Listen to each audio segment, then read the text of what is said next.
Dans cette première vidéo, nous allons parler de la gestion et de l'organisation d'un réseau numérique dans une école primaire. D'abord, nous nous intéresserons aux personnes dont nous avons besoin.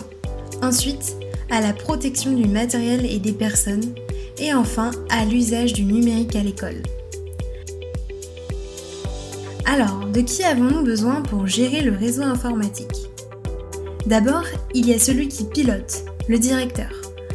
Ensuite, il y a ceux qui financent, l'OGEC, l'organisme de gestion de l'enseignement catholique, et l'APEL, l'association de parents d'élèves.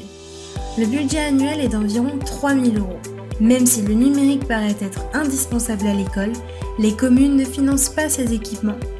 Il semble donc évident que les inégalités se creusent entre les écoles et entre les territoires ruraux et urbains. Enfin, il y a ceux qui installent, ceux qui réparent, ceux qui s'occupent de la maintenance du matériel, qui sont le directeur et l'agent d'entretien de l'école, qui est polyvalent. Même si le matériel est de plus en plus fiable, il serait intéressant que des professionnels interviennent afin que l'école puisse suivre l'évolution des technologies. Mais alors, s'il n'y a pas de professionnels, comment protège-t-on le matériel et les personnes ? D'abord, il faut connaître les caractéristiques du réseau informatique de l'école interrogée. L'établissement possède une box et 2 baies de brassage, et le réseau a un fonctionnement filaire et non en Wi-Fi. Ainsi, tous les ordinateurs de l'école ont une connexion Internet. Alors, comment protéger tout cela ? D'abord, il protège le matériel par un antivirus Bitdefender. Ensuite, les personnes sont protégées par le droit à l'image.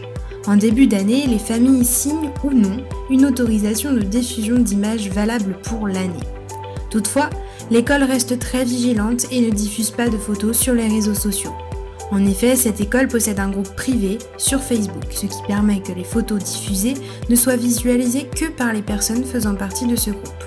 Pour pouvoir en faire partie, il faut que l'administrateur, quelqu'un de l'école ou de l'APEL, accepte votre demande, ce qui est plutôt sécurisant.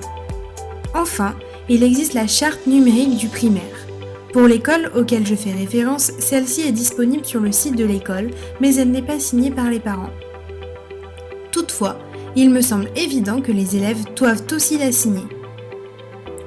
Elle leur est destinée, non ? Selon le site de l'enseignement catholique de Loire-Atlantique, cette charte est destinée à tous les usagers, donc c'est aux élèves et aux parents pour les élèves mineurs de signer cette charte. Ce texte a une dimension éducative et ne doit pas se réduire à un mode d'emploi des outils informatiques ou à une liste d'interdictions. Soyons quand même honnêtes, peu d'écoles utilisent cette charte. Mais alors, quels usages fait-on du numérique à l'école primaire ? Les usages sont variés. D'abord, c'est utilisé à des fins pédagogiques, dont nous parlerons davantage dans une prochaine vidéo. C'est aussi utilisé pour des recherches, du stockage d'informations, par exemple le livret scolaire des enfants. C'est utilisé par l'administration et enfin, ça sert à des fins communicationnelles. En effet, l'échange d'informations, la correspondance avec les familles notamment, se fait par Internet, par mail, par un groupe fermé sur Facebook. Pourquoi Facebook ? Parce que les parents reçoivent une notification sur le téléphone, ainsi l'école est plus sûre qu'ils voient le message. C'est plus instantané. Et enfin, la communication se fait aussi sur le site internet, où sont transmises des informations pratiques. Mais ils mettent aussi en valeur les réalisations et productions des élèves. En résumé, c'est le directeur qui gère et organise l'ensemble du réseau informatique.